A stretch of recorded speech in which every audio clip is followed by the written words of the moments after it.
crois que c'est bon, c'est bon, voilà. Donc, lorsque vous venez en D1, là, que ce soit H4 ou en D1, même quand vous venez en H4. Je ne vous comprends pas, coach. Oui, oui.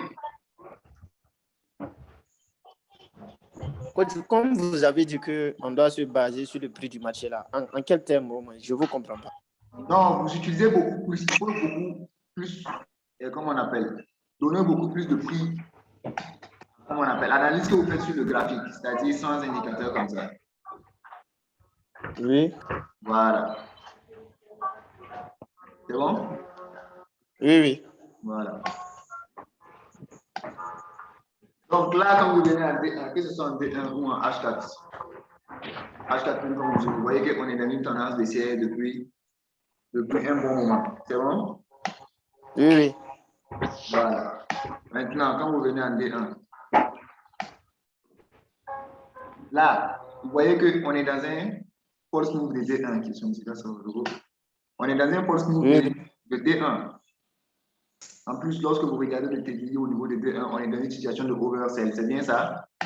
Maintenant, dans une situation de oversell, le false move prend fin au test de la ligne 50. C'est bon? Oui, oui. Ça signifie simplement que le false move qui est en train de se faire là, en D1 là, le false move là va prendre fin lorsque, comme on appelle, le RSI va venir tester ça. Combien? La ligne 50. Va venir tester la ligne 50. C'est bon? Oui. Voilà. Oui. Donc, déjà, ça, c'est une information que le marché pourrait continuer sa hausse, bien que ce soit un false move. Combien? Oui, oui. Voilà. Comme je vous l'ai dit souvent, lorsque vous prenez un marché pour analyser, vous allez avoir des informations qui vous donnent le sens de la hausse. Vous allez avoir des informations qui vous donnent le sens de la baisse. Vous activez le micro de tout le monde. Oui, coach, s'il vous plaît, vous pouvez dire au membre. C'est bon, j'ai désactivé les micros de tout le monde. Voilà. Donc, je disais que c'est ce que je vous ai toujours dit. Lorsque vous prenez un marché pour analyser, il faut toujours prendre en compte les informations de la hausse, les informations de la baisse. Parce que le marché va toujours vous donner des informations. Il y a des informations qui vont vous indiquer la hausse. Il y a d'autres informations qui vont vous indiquer la baisse. Maintenant, vous allez trader dans le sens où il y a beaucoup plus de probabilité. Est-ce que c'est bon? Maintenant, une chose est sûre, il va y avoir 100% de probabilité que le marché aille dans un sens. C'est bon? Voilà. Donc, là, déjà, cette information de false move là nous donne l'information que le marché pourrait aller à la hausse. C'est bon?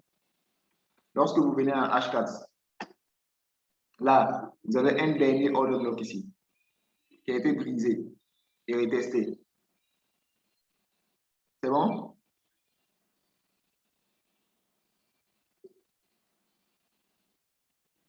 Ça aussi, c'est un autre order block où le marché se trouve actuellement.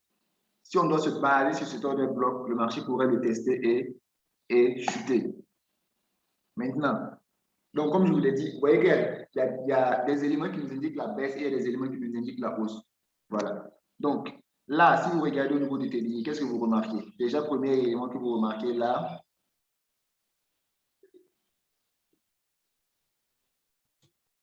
Divergence. Voilà. Là, le marché a fait une divergence. Et également, lorsque vous regardez, comment on appelle, la market base, là, mais comment? C'est incliné vers le haut. Elle est haussière. Voilà, c'est oblique. Voilà. Et comme je vous l'ai dit, lorsque la market base se retrouve dans une situation comme ça, il est très compliqué pour le marché de faire quoi? De traverser, de le casser. Voilà. Voilà. Donc, là aussi, vous voyez que là, c'est une information que le marché va hausser. Là, c'est une information que le marché va hausser. Seule information de baisse, c'est ça. Test ici. C'est bon? Oui. Voilà. Donc, si on se base sur ce que je viens de vous dire, dans quel sens le marché ira? Eh bien, il est haussier. Voilà. Le marché ira à la hausse. Maintenant, ce n'est pas un changement de tendance en fait. Un changement de tendance, c'est un false move. Et vu que c'est un false move de D1, il est tradable. Et lorsqu'on se base sur D1, voici le prochain ordre de bloc de D1. Donc, combien de pips? Une soixantaine. Donc, ce qui est là, c'est que ce false move va continuer jusqu'à les tester, vu que les false moves se terminent en fait sur les order blocks. False move va continuer. C'est un petit false move même d'ailleurs.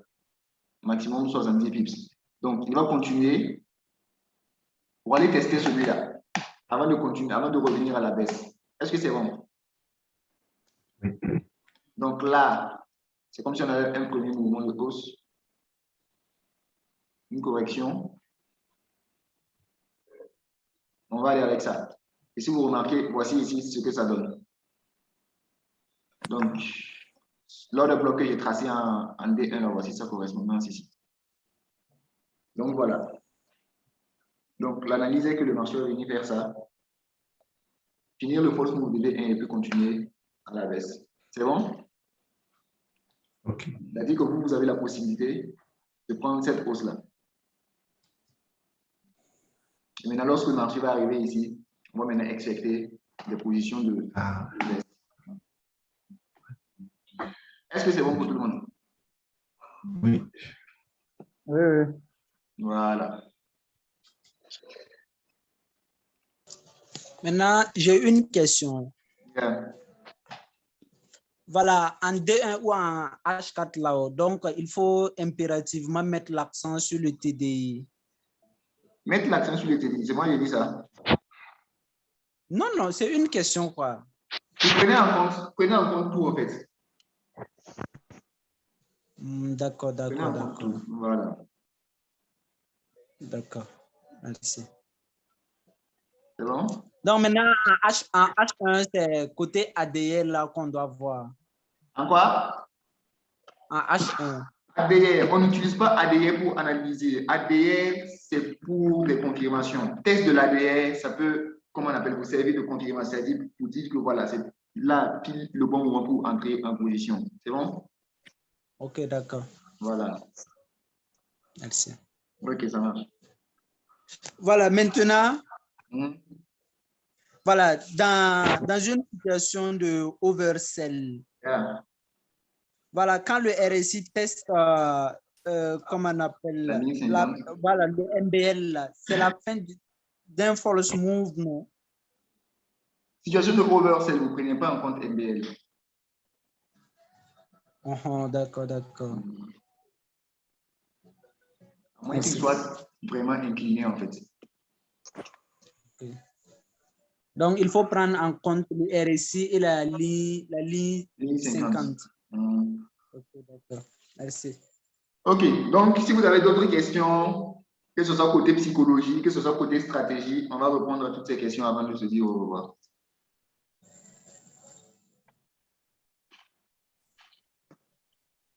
Eh bien, moi, je marche très bien en démo. Ça marchait très bien. Oui. Et je bloque. Mon compte réel, là, il prend pas mal, il prend cher. Donc, j'ai du mal avec. Alors, la question à savoir, est-ce que la technique, j'ai bien compris, mais qu'est-ce qui fait que j'arrive pas à maintenir ma position en réel, puisqu'en démo, ça marche très bien. C'est simplement parce que lorsque vous tradez en démon, il n'y a pas l'option psychologie en fait. Et lorsque vous tradez en réel, il y a l'élément psychologique qui s'ajoute. C'est bon? D'accord. Voilà. Donc, tout le travail revient à faire quoi? À faire en sorte, à travailler en fait votre esprit. Que quand vous tradez en réel, que ce soit comme en fait votre état d'esprit lorsque vous êtes en démon. Parce qu'en démon, quand vous tradez, vous n'avez pas peur. C'est ça. Voilà. Je suis Par plus contre, en direct, réel, quand vous prenez une effectivement. position, vous stressez. Oui, c'est ça. Voilà. Donc, c'est d'arriver à trader votre compte réel comme si c'était rien contre démon en fait. C'est vrai que c'est vraiment très compliqué, mais c'est tout ça en fait. Comment on appelle le secret en fait de la psychologie.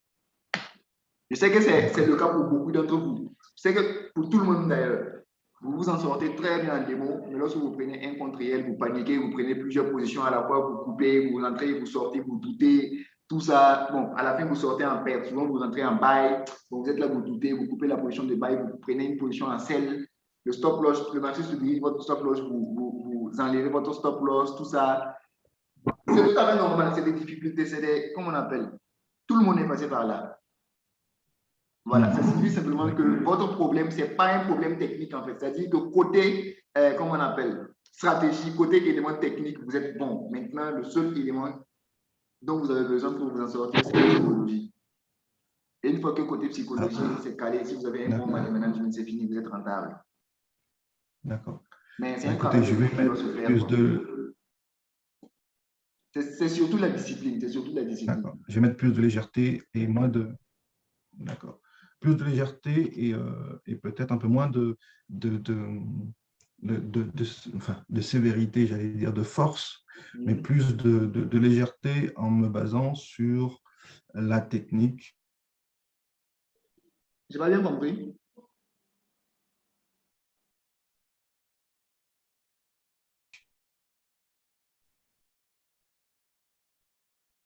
Pas très bien compris la question. Je dis, je vais la prendre avec beaucoup plus de légèreté, en sachant que maintenant, la technique, elle est maîtrisée. Mais c'était le côté psychologique qui me bloque. Voilà, c'est surtout ça qui est votre travail. Ouais, donc, beaucoup plus de légèreté. Donc, je disais, le mener avec beaucoup plus de légèreté. Moins de comment dire, j'allais dire sévérité, toujours. Moins de pression. Voilà, c'est ça, le bon mot. Voilà, Moins de pression, sachant que la technique, elle est... Il faut toujours faire en sorte d'être calme devant le marché. De vous mettre en tête que peu importe tout ce que vous allez faire, forcément, des pertes, vous allez faire en fait. Vous allez faire des pertes. Il n'y a aucun trader sur cette terre-là qui ne fait pas de pertes. Tout le monde fait des pertes. C'est bon? Donc, oui. Quand vous avez une journée de perte, ça ne doit pas, quelque part, ça ne doit pas vous décourager en fait.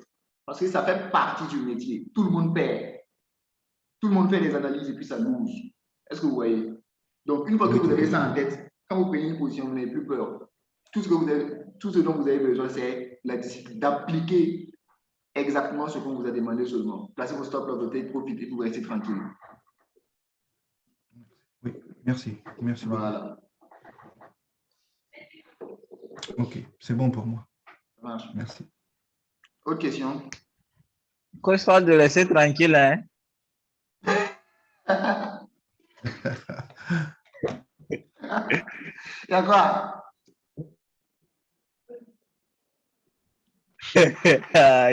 Attends, tu n'arrives pas à laisser tranquille, quoi. Tu prends la position comme tu te cherches. Tu ouvres ton métatrader chaque minute. On zoome seulement chaque seconde pour voir la tendance, comment ça y est. Tu te déconnectes, tu te reconnectes. Toi-même, tu doutes de ton analyse, là. Et on a dit la fin. Disais que la journée se clôture, toi-même, tu as l'impression que tu es fou, souvent. Alors, on est tous là. Merci pour la question. Moi aussi, j'ai une question. Oui. Voilà, c'est surtout au niveau de la configuration, là. Yeah. Par exemple, si moi, je décide de créer un contrat réel, est-ce que les configurations que moi j'utilise en démo, là, est-ce que vont se poursuivre avec le même broker, bien sûr? Bien sûr. Ok, d'accord. Ça va se poursuivre. À moins que le broker là soit très mauvais. Parce qu'il y a des brokers, si c'est un compte démo, ce n'est pas en fait le même graphique qu'ils vont vous offrir pour un compte réel. Donc, tant que c'est un bon broker seulement, c'est bon. Ok, c'est avec le broker XM. Bon, XM, ça va aussi. Maintenant, vous avez remarqué que okay, je vous ai parlé du broker FX Choice. Voilà, ça fait partie des meilleurs brokers du monde. Donc, pour ceux qui n'ont pas encore de compte réel, vous pouvez créer vos comptes réels là-bas et puis vérifier. D'accord, d'accord. Voilà, j'enverrai le lien dans le groupe. D'accord, moi aussi, merci beaucoup. J'ai un véritable problème, je ne sais pas si c'est chez moi seulement. Oui. Au fait, quand moi je suis en démo, je n'ai pas de sentiment. J'ai l'impression que je ne trouve pas en fait. Mais c'est normal. Toi, tu as mis de l'argent. C'est pas ton argent, donc tu n'as pas peur de perdre. Dans tous les cas, même si ça se crame, qu'est-ce que ça te fait? Même si je gagne là, moi, ça ne me dit rien. Hein, c'est normal. Pour ceux qui disaient que c'est pas ton argent. D'accord, merci. Coach, j'ai un service à vous demander. Yes. Voilà, coach, moi, je voulais changer de PC pour trader avec. Voilà, maintenant, je ne sais pas comment le fichier que vous nous avez envoyé là, le fichier MT4 là. Yeah. Voilà, comme je veux changer de PC pour trader là, je ne sais pas maintenant comment je vais installer ça sur mon autre PC là. Ok. Ce que j'ai donné, c'est un fichier zippé ou bien c'est pas zippé? C'est compressé ou bien c'est pas compressé? C'est un fichier MT4 avec des templates. Avec les dossiers. Oui. Voilà, c'est facile. Tu copies en fait tout. Normalement, tu vas avoir trois dossiers à l'intérieur. Un dossier MQL4, un dossier template et puis un autre dossier indicateur. Oui. Voilà, donc tu copies tous les trois fichiers, tous les trois dossiers. Oui. Tu pars ouvrir ton MetaTrader. Oui. Voilà, tu viens ici dans Fichier. Oui. Voilà. Fichier, ouvrir le dossier des données. Oui. Voilà. Il y a une fenêtre, ouvrir le dossier des données, tu vas voir un ensemble de dossiers. Tu colles tout là-bas. Oh, ok. Une fois que c'est collé, oui. Voilà, tu fermes. Tu fermes le MetaTrader, tu fermes toutes les fenêtres en fait, et puis tu ouvres le MetaTrader à nouveau.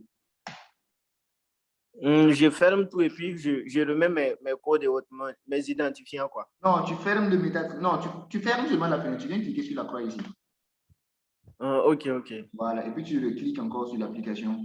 Quand ça va venir, tu fais clic droit seulement, modèle. Tu vas voir la liste des indicateurs. Ok. Voilà. Ok.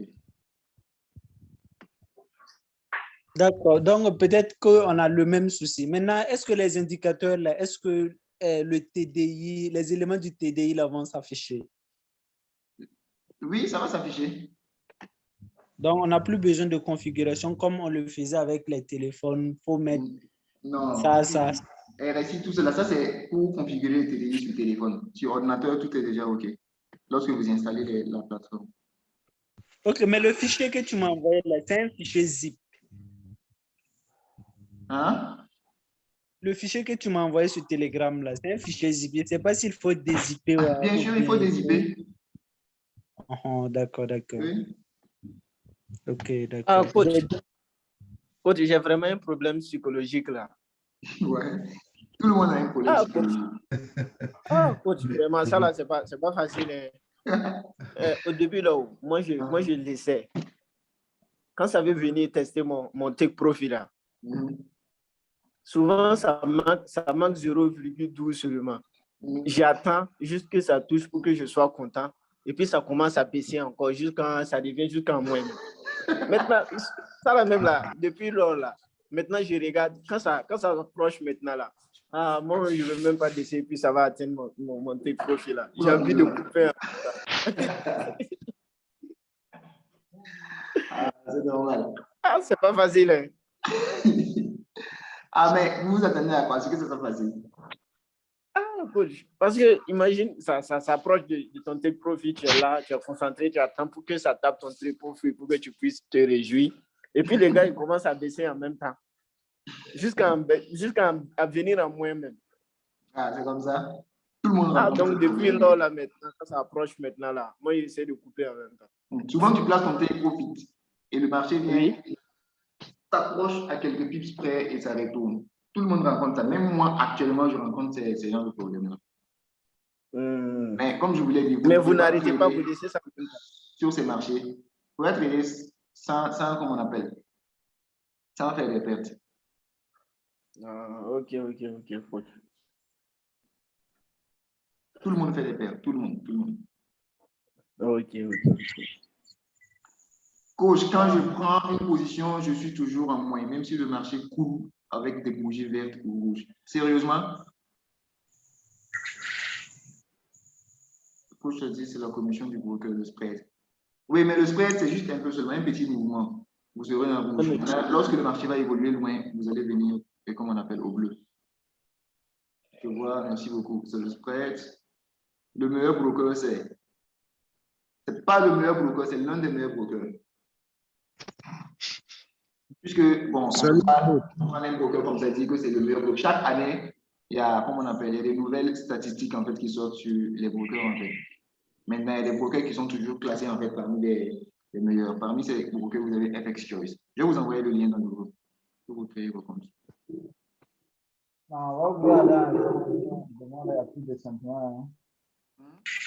Salut coach. Salut, Steve Bama. Oui, excusez, on dirait sur le PC là, Yeah.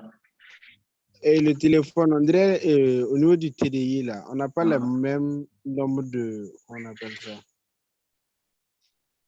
C'est pas le même nombre. On dirait qu'il y a un trait de plus chez vous que dans le téléphone là. Et quoi? Un trait de plus. Dans les La téléphones. ligne noire. Oui. Non, dans le PC, il y a un trait de plus que dans le téléphone. Non, c'est la même chose, à moins que dans votre téléphone, c'est mal paramétré. C'est la dernière ligne. Lequel? Ça, ou bien c'est quoi? Voilà. Non, oui, non, l'autre là. Noir, là. Ça là, non. Voilà, c'est ça. La marquette base ça. live, sur votre téléphone, en principe, ça va être de couleur jaune. La couleur n'est pas importante en fait. Bon, si c'est jaune, donc c'est lequel qui a alors la ligne 50 là? Ligne 50, c'est ça. La ligne horizontale. Okay. Ligne 50, c'est ça. C'est bon? Oui. Voilà. J'ai une autre question. Yeah. Qu'est-ce qu'on Qu'est-ce que quoi? Le take profit là, Hein? est-ce qu'on ne peut pas le placer à 10 et puis placer le stop loss là à 5? Ah, mais c'est trop petit. C'est comme si tu étais scalpeur. Ok. Mais est-ce que dans la journée, est-ce que le graphique là peut faire jusqu'à 50 pips? Oui. Ça peut faire plus que ça. Moi, à chaque fois quand je mets à 50, je peux faire 2 jours avant d'atteindre mon take profit. Ça signifie simplement que sur le marché sur lequel tu as pris, comment on appelle, la position, il n'y a pas eu de volatilité. Pourquoi il faut regarder les news là? Ok. Autre question? Vous avez dit que... Oui, j'ai une question. Hein? Vous avez dit quand la market base est horizontale, là, vous dites que c'est quoi? Hein? Ça devient vulnérable. Quand c'est horizontal, c'est facile à casser. C'est bon? C'est facile à casser. C'est facile pour le RSI de casser une market base même qui est, comme on appelle, horizontale comme ça. Comme c'est le cas ici. Ok. Merci. Ça marche.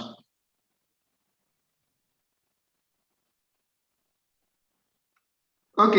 Donc, s'il n'y a plus de questions, je pense qu'on va se dire au revoir à partir de là. Oui, merci beaucoup. Merci pour moi. Bonne soirée à tous. N'oubliez pas d'envoyer les trucs là sur WhatsApp. Les quoi? Les éléments de configuration là. Quels éléments de configuration? Voilà, au fait, j'aimerais savoir quelle est la différence entre les templates là et les... Voilà. Et quoi? Oh, j'ai oublié, le nom m'échappe. Indicateur? Les? Indicateurs ou bien c'est robot? Oui, les indicateurs. Quand on parle de template là, c'est un ensemble d'indicateurs en fait que tu as mis. Et puis ça a donné en fait, comment on appelle? Comment l'appeler en fait? Un template, c'est un ensemble d'indicateurs. C'est un ensemble de réglages en fait que tu as fait. Et puis enregistrer ça. Et à chaque fois quand tu sélectionnes le template, c'est bon? Oui, c'est bon, c'est bon. Voilà. Et à chaque fois que quand tu sélectionnes, ça se donne exactement ce que tu as, comment on appelle, ce que tu as paramétré. Mais un indicateur, le TDI par exemple, c'est un indicateur, RSI c'est un indicateur, etc. C'est bon? Mais quand je mets TDI, RSI et tout, pour avoir une certaine configuration, ça s'appelle template. D'accord. Voilà. Merci. C'est bon pour tout le monde? Donc, je vais disponibiliser la vidéo le plus vite possible. Et aussi, s'il y a des questions, il y a le groupe qui est là, vous allez poser des questions là-bas. Je vais vous envoyer le lien aussi du groupe FS. Donc, les gars, c'est toujours un plaisir de discuter avec vous. Je pense qu'on va s'arrêter ici pour aujourd'hui. Ok. Donc, merci et bonne soirée. Vous allez voir les résultats.